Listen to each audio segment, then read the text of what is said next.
અત્યારે આપણે જોઈએ કે એફએમસી માર્કેટમાં જે આ લોકો હલ્લો મચાવી રહ્યા છે, તો પણ 3 કૃષિ કાનૂન આવ્યા હતા, એનાથી વાંધો શું હતો તમને લોકોને?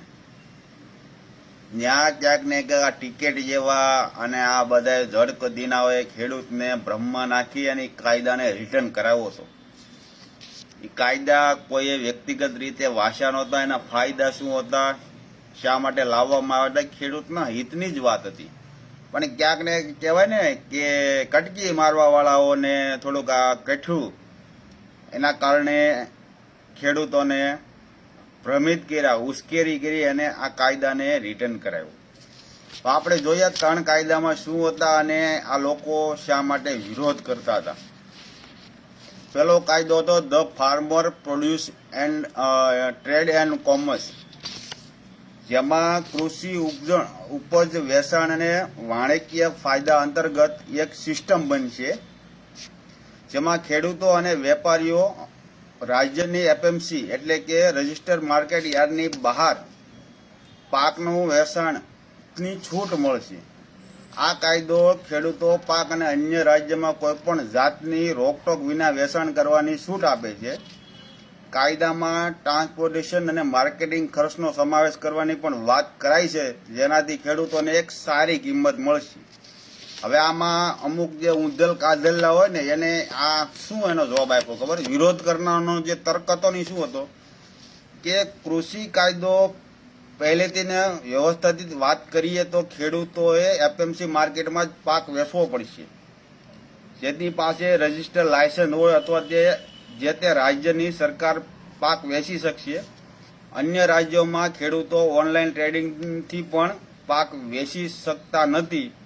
ખેડૂતોને લઘુમતી ટેકાનો ભાવ એટલે કે એફએમસી નહીં મળે તેવો કાયદાનો વિરોધ કરનારોનો મંતવ્ય વ્યક્ત કરી રહ્યા હતા. પરંતુ ભાજપાના રાષ્ટ્રીય અધ્યક્ષ જેપી નડ્ડાએ દાવો કર્યો કે લઘુમત ટેકાનો ભાવને કોઈ પણ અસર થશે નહીં અને માર્કેટની વ્યવસ્થા પણ જળવાઈ રહી છે. તોય આ લોકોએ માન્યું નહીં. સમજાણું? હવે એનો બીજો જે કાયદો હતો the commerce agreement of price association and farmer service act, કૃષિ કિંમત આશ્વાસન અને કૃષિ સેવા પર ફાયદો.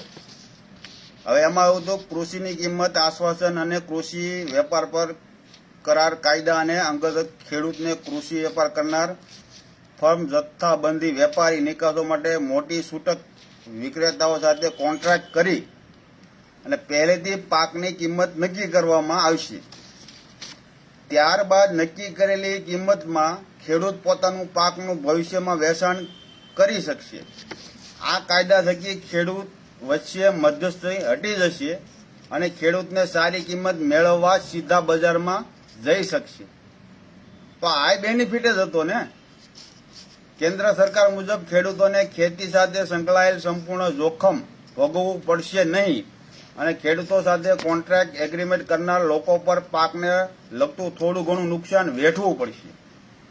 હવે આમાં તમને સમજ પડી કે નહીં કે જેની સાથે ખેડૂતો કરાર કરશે એને ખેડૂતોને સંપૂર્ણ નુકસાન ખેડૂતને નહીં આવે, પણ જેની સાથે જેને કરાર કર્યો હોય છે એને પણ થોડું નુકસાન વેઠવું પડશે. તો ન્યાય ખેડૂતોને તકલીફ આવી હતી. એટલે ક્યાંક ને ક્યાંક ખેડૂતોને ભ્રમિત કરતા જે મોટા અંદર જે દલાલી કરતા હોય ને એને દલાલોએ આ લોકોને ઉશ્કેર્યા હતા. બાકી આમાં ફાયદો જ હતો. તમારો પાક સંપૂર્ણપણે નિષ્ફળ જાય એની કરતાં જેની હારે તમે કરાર કરેલો હોય તો એ નુકસાન પણ એ જે કરાર કરેલો હોય ને એને પણ થોડું ઘણું ભોગવવું પડે. તો ન્યાય તમને મજા ન આવી. હવે ભોગવવું પડે. ખેડૂતો માટે કોન્ટ્રાક્ટ એગ્રીમેન્ટ કરનાર લોકો પર પાકને થતું થોડુંક ઘણું નુકસાન વેઠવું પડશે અને આ સિસ્ટમમાં દલાલીનો અંત આવશે અને ખેડૂતો માર્કેટિંગ ખર્ચનો અંત પણ આવશે. આ કાયદા અંતર્ગત ખેડૂતોને ગેરંટી ભાવ તો મળશે, પરંતુ સાથે સાથે ખેડૂતોએ કરેલા કોન્ટ્રાક્ટ પ્રમાણે તેમને બોનસ અથવા પ્રીમિયમ પણ મળે છે. આ કાયદા અગાઉ ચોમાસુ ઉત્પાદન સાથે જોડાયેલી અનિશ્ચિતતાઓ અને બજારની અનુકૂળતા પર ખેડૂતોનું આવક નિર્ભર રહેતી હતી. કોન્ટ્રાક્ટર ફાર્મિંગ મતલબ કે કરાર કરવાથી ખેડૂતોને તેના પાકનું ઓછામાં ઓછું નુકસાન ભોગવવું પડશે. તો આ પણ એક ખેડૂતો માટે આ કાયદો લાભદાયક હતો, પણ એમાંય આ દલાલોએ ઉશ્કેર્યા એટલે એમાંથી ને લાભ ગયા. હવે ત્રીજો જે કાયદો હતો, ત્રીજા કાયદામાં આવશ્યક વસ્તુનો ફાયદો, એનેશિયલ કોમોડિટી ઓડિટિંગ કાયદા હેઠળ આવશ્યક વસ્તુ ફાયદાના કાયદા અંતર્ગત અનાજ, કઠોળ, ખાદ્યતેલ, બટાટા, ડુંગળી જેવી વસ્તુઓને આવશ્યક વસ્તુઓની યાદીમાંથી હટાવી દીધી હતી. મતલબ કે કેટલાક અસાધારણ પરિસ્થિતિઓને બાદ કરતા આ વસ્તુઓની મરજી મુજબ સ્ટોક કરી શકાશે. આ કાયદાથી ખાનગી સેક્ટરને ફાયદો થશે. અગાઉ કાયદાકીય આટીઘૂટીઓના કારણે ખાનગી રોકાણકારોને કૃષિ ક્ષેત્રમાં આવી શકતા નહોતા. નિષ્ણાત મુજબ બજારમાં હરીફાઈ વચ્ચે જતી પાકના નુકસાનમાં ઘટાડો થશે. હવે આમાં વિરોધ કરવાવાળા શું તર્ક બતાવ્યો કહું કે આ કાયદાનો વિરોધ કરનારાઓનો તર્ક મુજબ કે જો ઉત્પાદનોની કિંમત વધી જશે તો તેને નિયંત્રણ કરી શકાશે નહીં અને અનાજ, કઠોળ અને તેલીબિયા, ખાદ, ડુંગળી, બટાટા આ કાયદા અંતર્ગત જરૂરી ચીજ વસ્તુઓની સૂચિમાંથી દૂર કરવામાં આવ્યા, જેનાથી ઉત્પાદન, સ્ટોરેજ, મૂવ અને ડિસ્ટ્રીબ્યુશનમાં સરકારનું નિયંત્રણ થઈ જશે.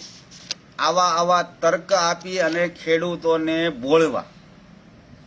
અત્યારે જે પાકનું નુકસાન વરસાદના કારણે થયું છે ખેડૂતોને, જો આ બિલની અંતર્ગત હોત તો આ સંપૂર્ણ નુકસાન ખેડૂતોને ભોગવવાનું આવત જ નહીં. કેમ કે તમે જેની હારે કરાર કર્યો હોત ને તમારો પાક વેચવાનો, એનું ન્યુક્સાન જેણે કરાર કર્યો હોય ને, તમે કોઈ પણ કંપની હારે કર્યો હોય કે કોઈ પણ બીજા વેપારી હારે કર્યો હોય, એનું નુકસાન એને પણ ભોગવવાનું આવત. પણ ન્યાય તમને કેવું છે, આ ટિકિટ એને અડધી ટિકિટ કહો, હાફ ટિકિટ, આ બધા દલાલો હતા. આ દલાલો છે ને ખેડૂતોને ઉશ્કેર્યા. અને એમાં એવો નિયમ હતો કે તમે કોઈ પણની હારે કરાર કરો અને માન લો કે સામાન્ય રીતે કે ભાઈ બટેટું છે તો આપણે આ બટેટું તૈયાર થશે એટલે 20 રૂપિયાનું કિલો તમને આપવાનું. પણ જો બહાર એનો ભાવ 25 રૂપિયા હાલતો હોય તો તમે એ કરાર તોડી અને 25 રૂપિયામાં વેચી શકો છો. પણ ઓલો તમને 20 રૂપિયા તોડીને 18 રૂપિયામાં ઈ લઈ ન હોય કે આવું કાયદામાં હતું. તો એ ખેડૂતો માટે લાભદાયક હતું. પણ મેં નથી કીધું કે આ તર્ક વિતર્ક જે 18 કરોડો રૂપિયા કમાણા છે ને દલાલી કરી આ બધું એને ખૂસતું હતું, સમજાણું. અને અત્યારે રાજુભાઈ કલપડા જે એસએમસી માર્કેટમાં જઈને હલ્લા બોલ કરે છે, એ તમારા જ કારણે આ પરિણામ ભોગવવાનું આવ્યું છે. કેમ કે તમે કૃષિ બિલનો વિરોધ કર્યો હતો. વિચાર કરો કે આમાં કેવા ફાયદા હતા. તમને 50% એડવાન્સ આપતા હતા કંપનીવાળા. એમાં તમને બિયારણ, ઉચ્ચ ગુણવત્તાનું ખાતર, કઈ રીતનું એનું સજેશન પણ આ જે કરારો જેની હારે કરવાના હતા એ તમને એની સલાહ આપત. પણ નહીં, તમને તો ઓલો પંજાબ વાળો સારો લાગે છે, સમજાણું. નરેન્દ્ર મોદીએ ઘણું તમારા માટે કર્યું છે પણ તમે એનો સ્વીકાર ન કર્યો. એને કહેવાય કે ભાઈ પોતાના પગ ઉપર કુહાડી મારવી. જય સિયારામ, ભારત માતા કી જય. ફરી મળીશું ગમે એક મુદ્દા સાથે. સમજજો, આ કૃષિ બિલ તમને જો સમજ ન આવે ને તો ગુજરાતીની અંદર તમે ગૂગલમાં સર્ચ મારજો કે કૃષિ બિલના ફાયદા શું હતા, એટલે તમને બધું એમાં જાણવા મળશે. અને પછી તમને અફસોસ થાય કે નહીં, આ આપણે ખોટું કર્યું હતું, કૃષિ બિલને જે પાછું ધકેલ્યું ને. અમારા બોટાદમાં ખેડૂતો મિત્રો સાસુ કરે છે કે ખોટું. એક જોવા જઈએ તો એ જે એફએમસીમાં જે આરબી લખતરિયા વાત કરીએ ને, તો એનો સરકારે તમને એડવાન્સમાં તમને કૃષિ બિલ આપ્યું હતું. પણ એ કૃષિ બિલ તમે જો માન્ય ન કર્યું, સ્વીકાર્યું નહીં, તો હવે તમારે પછી ત્યાં એફએમસીમાં જઈને ઢંઢેરા પીટવાનું કોઈ મતલબ નથી. પણ એમાં વાત એફએમસીમાં એવું છે કે એ ખેડૂતો જે કપા વેચ્યો હતો એ 1380 રૂપિયા, મારા ખ્યાલથી મેં વિડીયો જોયો તો મને બહુ પાકે નહીં, પણ 380 રૂપિયામાં વેચ્યો હતો, એટલે 1380માં. પછી જયારે વેપારી છે ને કોઈ પણ, હું ખેડૂત મને ખબર છે કે કપાની અંદર ઊંડો હાથ નાખે એ હાથ નાખીને એમાંથી આમાં તાતણા જોવે અને પછી કપાસ્યો સાવે કે કપાસ્યો લીલો છે કે હુકલ છે. પણ જયારે માર્કેટમાં માલ ગયો એટલે ઓલા ભાઈએ 1380 ની જગ્યાએ સીધા 1300 કરી નાખ્યા. આ બધું લોબાસો ન્યાનો છે. અને કોઈ પણ વસ્તુનો તમે ભાવ નક્કી કરો અને તમે માલ જોયો હોય ને પછી તમે એમાંથી 80 રૂપિયા કાઢો તો એમાં ખેડૂતોનો વાંક નથી. પણ આ જે સમસ્યાનું જે પરિણામ ભોગવી રહ્યા છે ને એ આ કૃષિ બિલ જે હતું એ બિલને ખેડૂતોએ સ્વીકાર ન કર્યો ને એનું પરિણામ છે. સમજાણું? તો આ ખેડૂતોએ અટાણે કામ ધંધો મૂકી ને આવા લબાડિયાની વાંહે દોડવું ન પડે. રાજુભાઈ કરપડાએ બોટાદમાં અસરકારક આંદોલન ઊભું કર્યું. એમાં ગોપાલભાઈનું ભાષણ ફાંકા ફોજદારી જોઈ અને હજારો લોકોમાંથી માત્ર 5-7 જણા તાળીઓ પાડે. આમાં રાજુભાઈ કરપડાનું માન વધશે એટલે ગોપાલભાઈનું ડાઉન થાય એટલે આ અંદરો અંદર જ મુદ્દો હળકશે. અને હજી વિસાવદરની અંદરમાં હરેશભાઈ અને ગોપાલ વસાળે માથાકૂટ હાલે છે. આવું સૂત્રો દ્વારા માહિતી છે. ટિકિટ બાબતનો લોચો છે. સામાન્ય ભાષા જગદીશ મહેતાની ભાષામાં આપણે ભાષણ કરીએ છીએ. આવું મેં જાણવા મળ્યું છે. કૃપા કરીને ખેડૂતોની દિવાળી બગાડતા નહીં. બધા ખેડૂતોની વાતો કરો છો અને ખેડૂતનું ખાઈ જાય છે. હું ફરી કહું છું કે ખોટા આંદોલન કરીને ખેડૂતોને ગેરમાર્ગે દોરતા નહીં. તો બટુકભાઈ સુહાગિયા અમે એ જ વાતો કરીએ છીએ કે ભાઈ ઓલે નથી કહેતા કે પેલા જ પોતાના પગ ઉપર કુવાડી મારી લીધી ને હવે તમે ગામમાં ઢંઢેરો પીધો છો તો એનો કોઈ મતલબ નથી. આ લોકો કેવું કરે કે કાયદો ખેડૂતો માટે કાયદો લાવે ને ત્યારે આંદોલન કરે અને જયારે ખેડૂતો સામે અન્યાય થાય એટલે તરીક આવા 2-5 કીડા ઉભા થઈને આંદોલન કરે. સમજાણું? એટલે ક્યાંક ને ક્યાંક ખેડૂતોના મગજમાં આ લોકો ભ્રમ પેદા કરી દે છે. ખરેખર મારે તો એવું કહેવાનું છે કે દરેક રાજ્યના ખેડૂતોએ આ બિલ પાછું લાવવાની માંગણી કરવી જોઈએ મોદી સાહેબ પાસે. આમાં બેનિફિટ શું, આમાં તમને નુકસાની શું હતી? પણ ક્યાંક ને ક્યાંક ખેડૂતોને એવું લાગ્યું કે સામેવાળો વ્યક્તિ જે કહે છે ને એ સાચું છે. સમજાણું? એટલે આમાં ખેડૂતોને ફાયદો આમાં ખેડૂતોને જ હતો.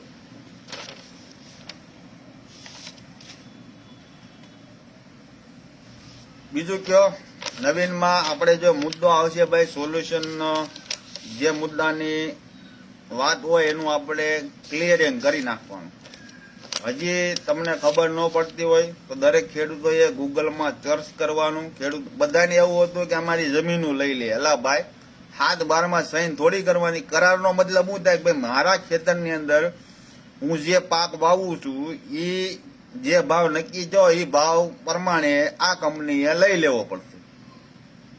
પણ એ કંપની પાસે કોઈ ચોઈસ નહોતી. માન લો કે મેં 20 રૂપિયામાં ડુંગળીનો ભાવ નક્કી કર્યો તો એ કંપની 19 રૂપિયામાં અમે લેશું એવું પણ ન કહી શકે એવું દબાણ હતું કૃષિ બિલમાં. પણ ખેડૂતને એ ડુંગળીના 20ની જગ્યાએ 25 મેળવતા હોય ને તો એ કરાર લેતો આમ ફાડી નાખવાનો અને મન પડીને વેચી આવવાનો. આવો લાભ તમને કોણ આપે? તમે પહેલેથી માન લો ડુંગળીનો ભાવ 20 રૂપિયા નક્કી કર્યો છે અને ડુંગળીનો હાલનો ભાવ 8 રૂપિયા હોય તો એ કંપનીને જખ મરાવીને લેવો પડે 20 રૂપિયાના ભાવે. એટલે આ ઢંઢેરો છે ને ભાઈ, આ જે પોતાના સત્તા લાલચુ હોય, પોતાને ક્યાંક બની જવાની ઈચ્છા હોય, એ આ લોકોનો ફાયદો ઉઠાવે છે. આવા પેલા સમાજના ફાયદા ઉઠાવ્યા અને ખેડૂતોના નામે અમુક ઠગી ગયા. હવે પાછો આ નવા 2-3 આવ્યા છે એ ખેડૂતના નામે ઠગ કરે છે. હજી હું તમને એમ કહું છું એપીએમસી માર્કેટની વાતો કરે છે, યાર્ડની વાતો કરે છે. એલા ભાઈ તમે હજી જે શૂટીને મોકલો છે વિસાવદરમાં એ જે આપણે વાતો કરતા હતા જેના જે 3 મુદ્દા હતા રોડ, રસ્તા અને ઇકોઝોનના, એની ઉપર તો કોઈ સવાલ નથી કરતું. નવો જ મુદ્દો પકડી લે છે. વેલંજા રંગોળીમાં જે પણ ઘટના બની એનું અમે નાના કોર્પોરેટરો આપ્યા છે, વિરોધ કરવા વાળા આપ્યા છે. તો આ કાંડે પોતે કરે છે અને ટોપલો બીજા ઉપર ઢોળે છે. એટલે આ બધું ખેડૂતોએ, પબ્લિકોએ, નાગરિકોએ સમજવું જોઈએ, પોતાના ધ્યાન આપવું જોઈએ. અને સરકાર, મોદી સાહેબ એ કોઈનો દુશ્મન નથી, તમે એટલું સમજો. એ કદાચ જેમ મન ફાવે એમ શાસન હાંકતો હોય ને મોદી સાહેબ, તો કાલ સવારે એની ખુરશી ડબદારે નહીં પડે. અને એને કાંઈ તમે એમ કહો છો કે એના બાળ છોકરા એવું કાંઈ શેર નહીં, તો એને પૈસો ભેગો કરીને કરવો શું? એટલે જરીક છે ને આપણી આ માઇન્ડને હાંકો. તમે આ કેવું થઈ ગયું છે, મોદી સાહેબ કે આત્મનિર્ભર, પણ તમે છે ને બીજા ઉપર નિર્ભર થઈ ગયા છો કે બીજો જે કહે છે એની વાત જ હાચી છે. અધિકારીઓમાં ભ્રષ્ટાચાર બધું છે, પણ ક્યાંક ને ક્યાંક તમને એમાંથી નીકળવાનો મોકો મોદી સાહેબ આપે છે, તો તમે નીકળતા નથી ને ઉલટાના તમે એમાં કાદોમાં ઘૂસતા જાવ છો. જય સિયારામ, ભારત માતા કી જય. ફરી મળીશું નવો મુદ્દો આપ્યા કાઢે ત્યારે.